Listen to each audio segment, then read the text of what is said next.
through this. So I'm happy Everybody for else you okay? to, yeah, 100%, if everyone's okay with that as well. So, first of all, big thank you to David for inviting me to come along today. I really do appreciate having a wee chat with you all. And it's great to see Rosie again because I had some great conversation. I think what you've got, Rosie, is absolutely brilliant. I'm on board, just need to get the logistics in place, that's all, with yourself. Now, don't let the accent fool you. I am a Geordie by birth, right? But I'm an adopted Scotsman, so I live in Glasgow now. So yeah, you might see that muggled accent that's in there. But when I was speaking to David just the other week, then chatting away whilst I was driving down to Newcastle and many things as well, he asked me to give you a bit of an overview of my journey and why networking has played a major part in my business, because my business is networking. It's as simple as that. As I've been called a business matchmaker. And just like I did there with the likes of Karen and the likes of Rosie asking to be introduced to people, I'm a professional introducer of people. And that is networking in a nutshell, is creating and nurturing great business relationships. So, David, how long have I got here? Half an hour, 50 minutes? About 10 minutes. I'm just joking. Right. So my journey in networking began back in 2017, where I launched my first ever networking meeting with Coffee and Conversation. And I brought 21 people together. Now, back then, people asked me, and I did it for free. They went, when's the next one? And I ran the next one in August. 69 people came into the room. Brilliant. Then they all asked me, when's the next one happening in Ayrshire, outside of Glasgow? And 129 people turned up. It just expanded over 2018 before COVID kicked in, that horrible C word, right? But what I developed and what I found was there was a lack of actually networking. And I mean this as best respect, by the way. I'm going to literally say how it is. People always said to me, networking's not working for me. And I went, well, you're not working, you're networking. Networking doesn't work when you're not getting out and about and meeting people, but looking at the long-term opportunity that you want to provide, actually learn. From initially connecting with Louise on LinkedIn to connecting with Rosie, with Karen, with Jen and David, this is the first stepping stone of any relationship in networking itself. And it takes time to nurture it and develop it completely. So back then in my early days, I created a networking training program. I used to do one-on-one accountability with individuals to really check in with them and say, hey, Jen, how are you getting on? Where have you been? Has your team member clicked all the event buttons yet? Has he booked it all into his calendar? No, why not? You know, what have you learned from it? Who have you met? What's your one-to-ones been like? What conversations have you had? What opportunities have you discovered? So I developed this on a one-to-one basis, and it's still part of my business right now, called the Networker membership, which I can relate to Rosie because one of my memberships is called the Networker. Rosie's looked at my website already. So part of that training element has been part of my business journey over the years, because my main focus, as always, has been to help people to bridge the gap of conversations and identify opportunities. Because I've had over 35 years of business development experience, and networking really played a part in that. Now, if you don't mind, I've been running now Revitalize for nearly 7 years. It's actually over 7 years now. And I've now expanded to 6 branches across Scotland. I have an online networking membership, which I've just had a member join from Greece, the Netherlands, Canada, London, York, all across the country. You can join the online membership to it, which opens up the audience even further for you. Hence why I mean, David started chatting and Rosie and meeting you, lovely people as well, Louise, Karen and Jen.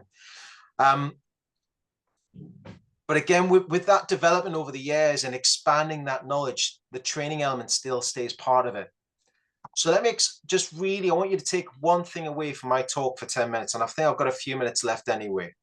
I'm going to guide you through my networking circle. And I want to see if this is relative to you. And it's funny, Jen saying, I need what the network has got to plan and strategically organize my schedule for networking. So my networking circle starts here, business development. When people hear business development, they automatically think of sales. Would you agree?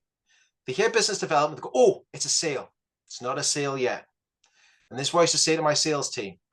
Business development, as part of a role, is your strategic planning of what you want to do and how you want to achieve it. It's setting up your goals and objectives that you want to achieve from it.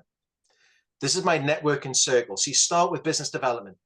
Now, the question is, do you take time out of your schedule, either in a role or in a business, for a day or half a day, and plan out where you're going to be heading to, who you want to be meeting, and what industries you want to speak to, from PMO to likes of companies with welfare, looking at support structures, SMEs wanting for help with admin and help and phone calls, everything else. So the business development part of it is setting up the strategic plan that you want to achieve in the next month, the month after that, or even the full year. Okay. Now, once we get past business development, we delve into the networking side of it, the circle. Networking is activities. Networking is generating conversations, looking at relationships. So the networking part of it isn't the sale yet, by the way. It's opening up the conversations, clicking on a LinkedIn connection, starting to have a virtual meeting or a one-to-one meeting, but really getting to know the individual really well, or the person really well. I know you have to leave, Jen. You can listen to the recording afterwards if need be as well. Connect with me on LinkedIn.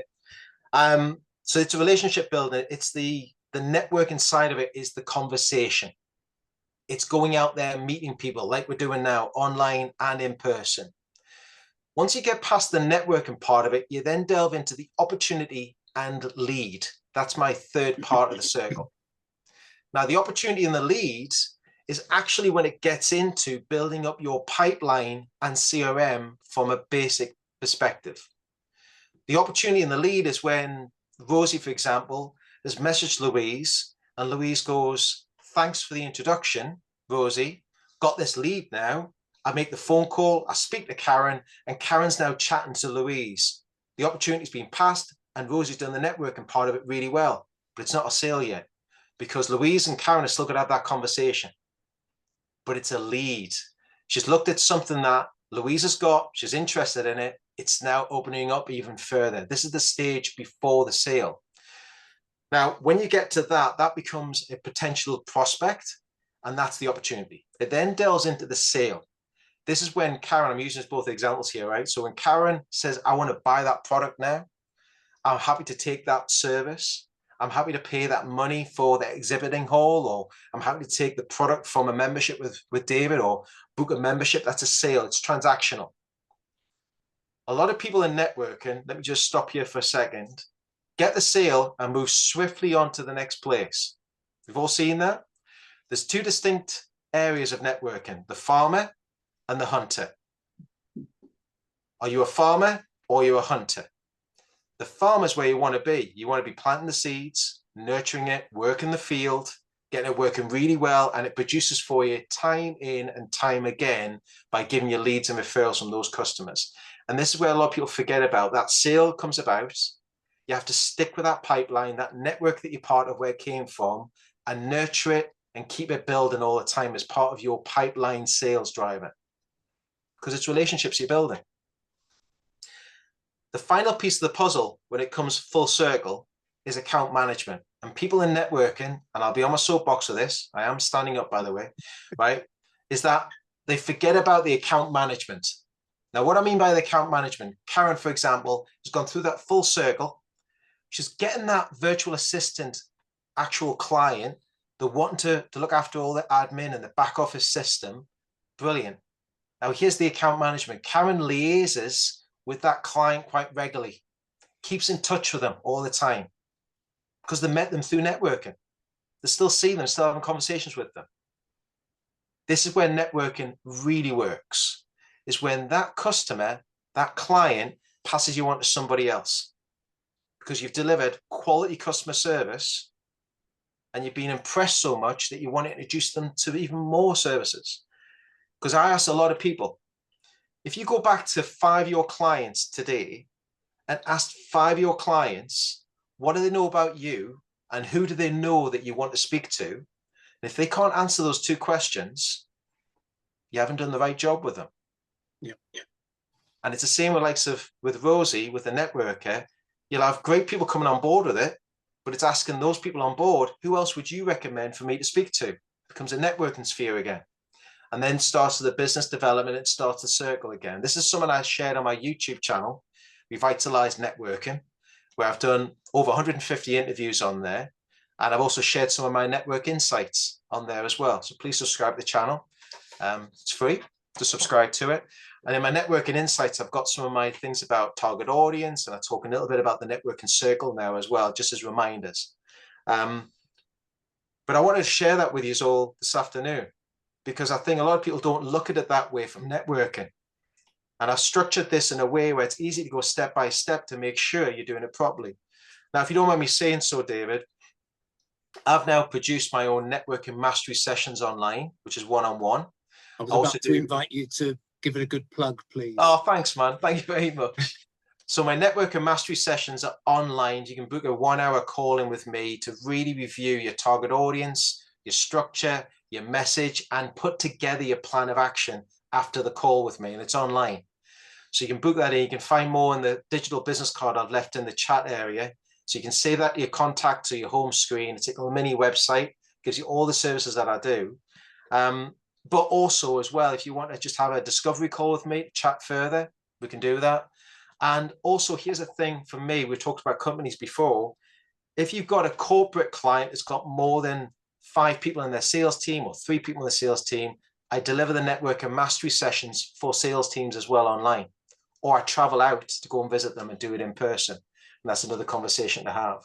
But I hope that has inspired you to think of networking in a different light, but also to look at the planning side of it, because networking, I'm on a bit of a mission now, and I'm on a bit of a campaign, because I want people to start thinking of networking as part of their marketing structure. I do mean this in the best respect. And many people I speak to, they don't even class it as a marketing structure, because at the end of the day, what I think is that Louise, Karen, David, and Rosie, you market yourself to your audience. So why are you not investing time to plan your marketing structure of how you're being promoted, because it's about you as an individual, and that's why they buy products from. Thanks very much, David. I really appreciate the time. Okay, I'm going to stop recording now.